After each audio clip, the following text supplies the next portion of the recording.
अस्सलाम वालेकुम। बाब नंबर 1 कौमी आमदनी। कौमी आमदनी के मुख्तलिफ तसव्वुरात। जो पहले दो तसव्वुरात समझे थे, खाम मुल्की पैदावार और खाम कौमी पैदावार, इनकी तफसीलात जो दोबारा समझते हैं।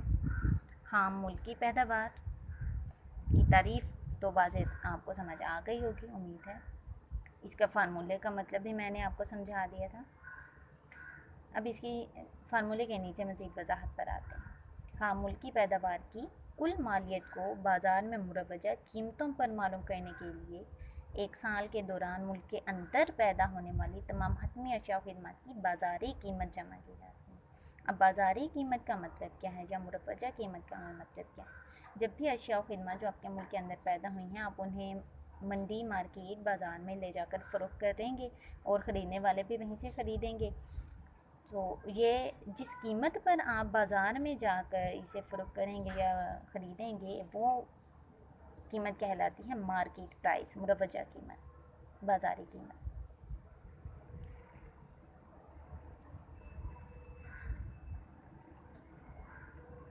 अब यहाँ पर दो तरह से तारीफ़ की बताई गई है इस खाम मुल्की पैदावार की। एक है जीडीपी एट फैक्टर कॉस्ट, यानी जीडीपी खाम मुल्की पैदावार बालिहाज अमलीन पैदाइश के मसारिफ। और दूसरी तारीफ़ इसकी है जीडीपी एट मार्केट प्राइसेस, यानी खाम मुल्की पैदावार बाज़ारी कीमत के लिहाज से। अब पहले जो आपको मतलब समझाया है उसमें बाज़ारी कीमत के लिहाज से खाम मुल्की पैदावार की तारीफ़ समझाई गई है। अब ज़रूरी नहीं कि हम जो कीमत लगाएं वो सिर्फ फ़रोख्त और ख़रीदारी के लिहाज से ही लगाएं। यहाँ पर गार्डनर एकले की तारीफ़ की झलक हमें नहीं नज़र आई थी पहले।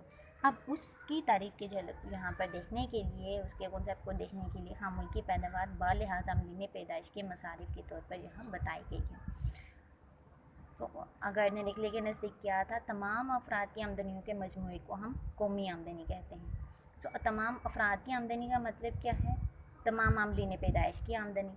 तो तमाम अमलीन पैदाइश को जो कुछ भी हम उन अशिया खिदमात को पैदा करने के इवज़, उनके बदले में उन तमाम अमलीन पैदाइश को हम देते हैं, वो क्या हैं? वो हमारे उस शय को पैदा करने के अखराजात हैं। तो किसी भी शय को पैदा करने के अखराजात को कहते हैं मसारिफ़ पैदाइश। तो ये मसारिफ़ पैदाइश ही के तौर पर यहाँ फैक्टर कॉस्ट लिखी गई है, यानी फैक्टर ऑफ प्रोडक्शन जो अमलीन पैदाइश होते हैं, और कॉस्ट क्या है? उन पर आने वाले मसारिफ, यानी अमलीन पैदाइश पर जो हमने अखराजात किए हैं उन पर आने वाले जितने भी अखराजात हैं मसारिफ पैदाइश, वो जीडीपी को बनाने में जो भी हमारा ख़र्चा हुआ है वो भी हमारी खाम मुल्की पैदावार की पैमाइश के तौर पर इस्तेमाल होते हैं, इसकी तारीफ़ के तौर पर भी इस्तेमाल होते हैं। फार्मूला में कोई ख़ास फ़र्क नहीं है, बस फार्मूला जब आप लिखेंगे तो इसमें आपने बिलवास्ता टैक्स निकाल देने हैं और आनों को जमा कर देना। बिलवास्ता टैक्स हैं इनडायरेक्ट टैक्सेस। ये वो टैक्सेस होते हैं जो आवाम पर बराह रास्त नहीं हुकूमत लगाती, बल्कि मुख्तलिफ़ अशिया की कीमतों में इजाफे और कमी के बदले इन्हें मुख्तलिफ़ कंपनीज़ को पे करना पड़ता है। जैसे आप कोई भी शय मार्केट से ख़रीदने जाएँ, शैम्पू की बॉटल भी ख़रीदते हैं तो वहाँ लिखा होता है सेल प्राइस और टैक्सेस रिटेल प्राइस। तो रिटेल प्राइस का मतलब दुकानदार को जिस कीमत पर मिली और कंपनी ने उसमें टैक्स भी शामिल किया है, तो दोनों मिल के अब आखिर में सारिफ को जिस कीमत पर मिली वो उसकी सेल प्राइस है। तो सार्फिन बहुत सारे टैक्स ऐसे पे करते हैं जिनका उनके पास कोई रिकॉर्ड भी नहीं होता। वो इनडायरेक्ट टैक्सेस हम इस जीडीपी खाम मुल्की पैदावार में से निकाल देंगे, क्योंकि वो पैदावारी काम के तो उन्हें उनका ख़र्चा नहीं है ना, पैदावारी काम में तो वो ये वाला मसारिफ सरफ़ इस्तेमाल नहीं है।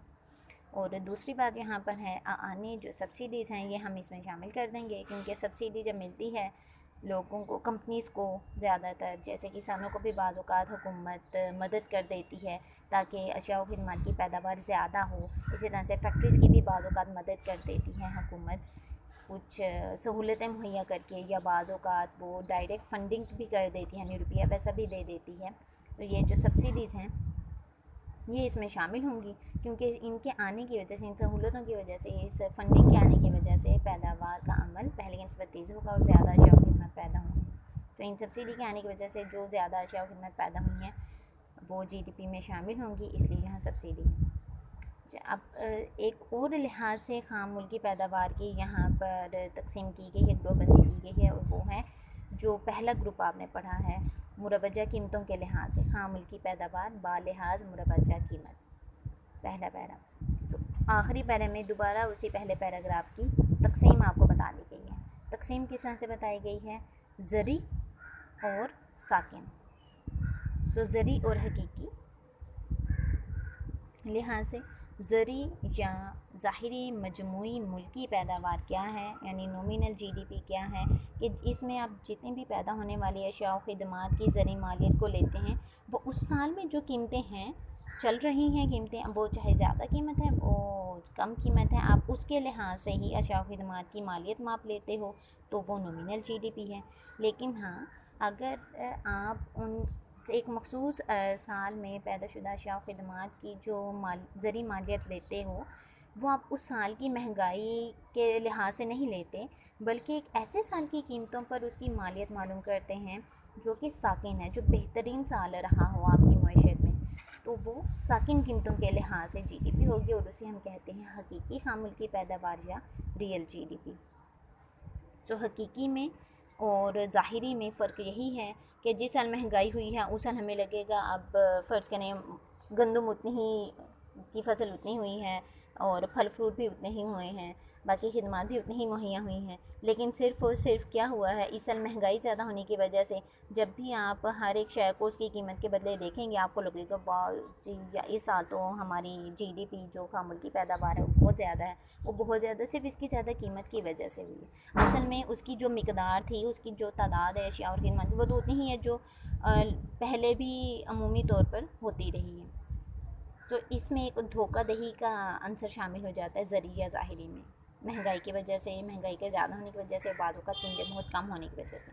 लेकिन जो हकीकी है, रियल है खाम मुल्की पैदावार, उसमें ये असरात ज़ाहिर हो जाते हैं ज़री कीमतों के, यानी महंगाई अगर होगी, चूँकि आप उसे उस साल की ज़्यादा कीमतों पर देख ही नहीं रहे, आप उसकी जो मालियत मालूम कर रहे हैं अशिया खिदमात की, वो एक साकिन कीमतों के लिहाज से करें। साकिन कीमतें कैसे आती हैं? एक मखसूस बेस ईयर या बुनियादी साल के मुताबिक, वो एक ऐसा साल जो आपकी मईशत में बहुत नॉर्मल आम साल रहा हो, ना तब उस साल में बहुत ज़्यादा कीमतें हुई हों, ना बहुत ज़्यादा कीमतें कम हुई हों, यानी ना बहुत महंगाई हुई हो, ना ही आपको तफरीत ज़र का मसला हो। तो उस साल की कीमतों के लिहाज से अगर आप तमाम अशिया और खिदमत की मालियत को मालूम करते हैं तो वो साकिन कीमतें हैं, इसे फिर कहा जाता है हकीकी खाम मुल्की पैदावार। तो इसमें जो महंगाई का अंसर है, महज या ज़री कीमत के वजह से होने वाले तगय्युरात यानी तब्दीलियाँ हैं, वो असरात ज़ाइल हो जाते हैं। ज़ाइल लफ्ज़ का मतलब होता है ख़त्म हो जाते हैं। सिर्फ जो वाकई आपकी पैदावार है उसी को आपने रुपयों की सूरत में बदल कर ज़री मालियत की सूरत में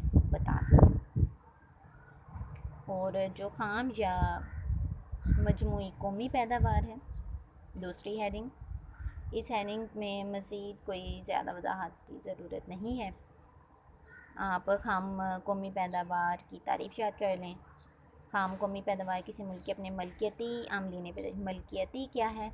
अब मलकियती आमलीन पैदाइश का मतलब जो उस कौम के आमलीन पैदाइश है। अब पाकिस्तान का कोई फ़र्द बैरून मुल्क चला जाता है, वहाँ जाकर जो भी चीज़ बनाएगा वो पाकिस्तानी कौम की तरफ से बनाई हुई ही चीज़ कहलाएगी, पाकिस्तान की मलकियत की ही चीज़ कहलाएगी। इसीलिए वो शख्स अपना जो मुआवजा, अपनी आमदनी है, वो अपने घर वालों को पीछे भी भेज देता है क्योंकि वो उसकी अपनी मलकियत में है। इसी तरह से पाकिस्तान में जो चीनी या कुछ हिंदुस्तानी लोग या अफ्रीकी लोग काम करते हैं, वो उन्हें जो मुआवजा अपनी इन खिदमात और अशिया को बनाने के बदले मिलता है, वो अपना मुआवजा अपने घर वालों को बाहर चीन में और अफ्रीका में भेज देते हैं यहाँ से लेकर। तो क्या है, यह उनकी एक मलकियत में था। यानी एक कौम के अफराद, वो चाहे अब दुनिया के जिस मर्जी हिस्से में रहकर काम कर रहे हों, तो वो क्या है, वो उस कौम की मलकियत में है, वो उस कौम का क्योंकि फ़र्द है, इसलिए वो आमलीन पैदाइश के तौर पर भी उस कौम की मलकियत में रहेगा और जो भी शय बनाएगा वो खाम कौमी पैदावार में शामिल होगी। तो इसमें जोग्राफी हदूद की हदबंदी नहीं होती। अब अशिया खिदमत किस तरह की होती हैं? अशिया खिदमत की बहुत सारी इकसाम है। ये हम इनकी ग्रोहबंदी करते हैं ज़राइया जनास के लिहाज से, सनती पैदावार के लिहाज से, अमलीन की खिदमात के लिहाज से। इसके अलावा अब सिर्फ यही नहीं, 3 इदारे, कुछ मुतफरिक इदारे भी हैं, जैसे बैंकारी है, रेलवे का शोबा है, PIA या वापडा या मवासलात कहते हैं, कम्युनिकेशन, यही PTCL वगैरह। तो ये भी मुख्तलिफ़ इदारे मुख्तलिफ़ किस्म की खिदमात मुहैया करते हैं, अशिया पैदा करते हैं, जैसे मामला बिजली पैदा करता है और कम्युनिकेशन ने हमारे ये नेट सिग्नल्स बेहतर बना दिए हैं। तो ये तमाम सहूलियातें इन्होंने मुहैया की हैं, इन सब को भी हम इसमें शामिल करेंगे। तो खाम कौमी पैदावार क्या है, इसका फार्मूला क्या है? ये खाम मुल्की पैदावार में से अगर हमने इसे मालूम करना हो तो कैसे करेंगे? खाम मुल्की पैदावार में अगर हम बैरून ममालिक से पाकिस्तानियों को भेजे जाने वाली रकूम शामिल कर दें तो खाम कौमी पैदावार आपको हासिल हो जाएगी।